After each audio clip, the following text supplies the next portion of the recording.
எல்லாருமே அரை மணி நேரம் பேசிட்டாங்க. இப்போ இருக்கிறதே 10 நிமிஷத்தில் மீட்டிங்கை முடிக்கணும். நன்றி வணக்கம்னு சொல்லிடலாம். ஆனால் ரொம்ப முக்கியமான ஒரு மேடை, ஒரு 2 மணித்துளிகள் மட்டும் நான் எடுத்துக்கிறேன்.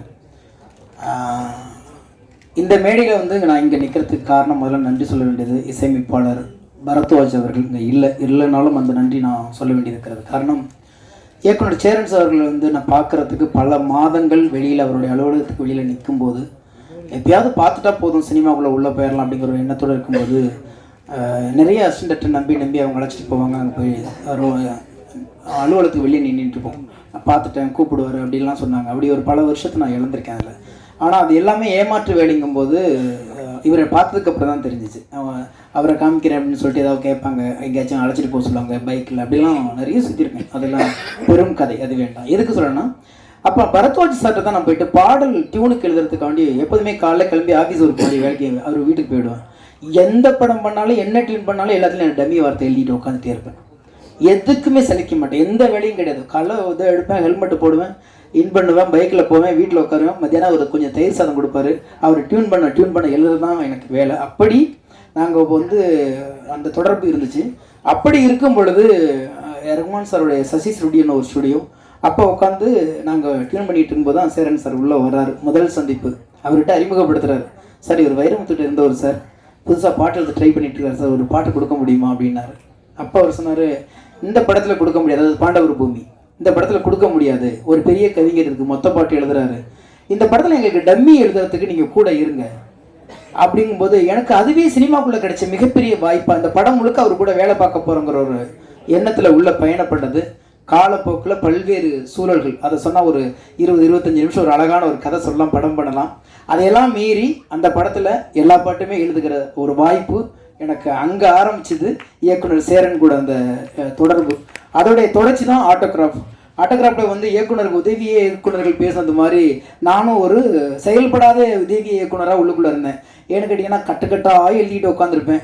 மத்தியானம் அசிஸ்டன்ட் கூட சேர்ந்து சாப்பிடுவேன், அவங்க கூட வந்து வெளில போனால் அங்கேயே இருப்பேன்.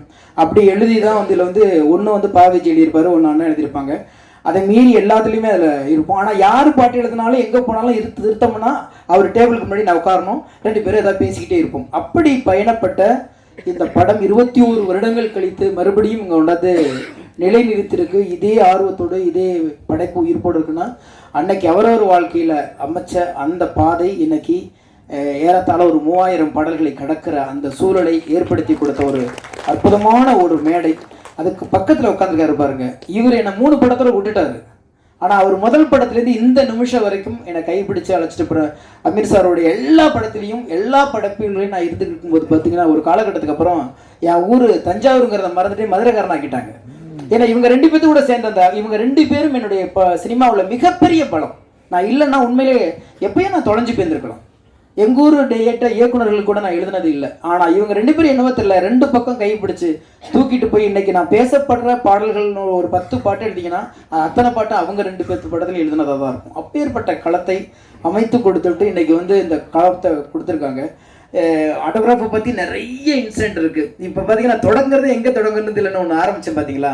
அதில் ஒன்று மறக்க முடியாத நிகழ்ச்சி, தஞ்சாவூர் சாந்தி தேட்டரில் வந்து நாங்கள் 100வது விழாவுக்கு போகும் பொழுது இதே மாதிரி தமிழ் தாய் வாழ்த்து போடுங்கன்னு சொன்னாங்க. எல்லாரும் நிற்கிறோம், எல்லா நடிகர்களும் எல்லா டெக்னீஷியனும் போடுறவங்க பாதியிலேருந்து போட்டு விட்டாங்க. அப்போ நாங்கள் அதை கண்டினியூ பண்ணணும். அப்புறம் டேப் ரெக்கார்டு ஆஃப் ஆகிடுச்சு. அப்புறம் நாங்கள் பாட ஒருத்தர் தப்பாக பாட ஒருத்தர் சரி பண்ண, அப்புறம் சரி பண்ணணும்ல. அது இன்னைக்கு எனக்கு அந்த நினைவு வந்துச்சு. இங்கே போட்டவங்களும் 2 வரையும் விட்டுட்டு போட்டாங்க. எனக்கு அப்படியே ரீகால் ஓடி தஞ்சாவூர் சாந்தி தேட்டரில் 100வது நாளில் நாங்கள் இருந்தது.